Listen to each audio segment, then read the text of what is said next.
There are so many different ways that we are trying to explain the universe. We are trying to figure out the mysteries of the universe. It feels like no matter what we say, no matter what we find, no matter how deep we go, no matter how spacious we go, it's not going to change anything. We will not be able to explain what is nameless, what is limitless, what is formless.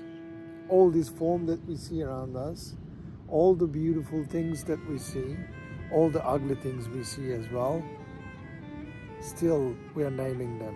Still we are forcing a division on them. We are dividing the totality into pieces and calling names to them, putting explanations on them. That is our experience. That is limited. That is through our five senses. That is through our memory. When memory is included, when memory is in here, then we have a trouble. That trouble is that we will never be able to understand the real beauty, the realness of what is out there, what is here. So my suggestion is that quietness, stillness. Are you able to sit still for a while? At least for a little while, for a couple of breaths.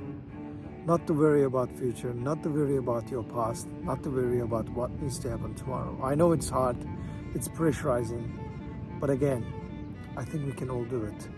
Couple of breaths, not naming, not labeling, just sensing, just knowing. Just looking around. Look at this beauty. See the reality of things without judging them. See the beauty of things without any explanation around them. This is the world. This is the universe. This is life. And life doesn't need any stories. Life doesn't need any categorizations.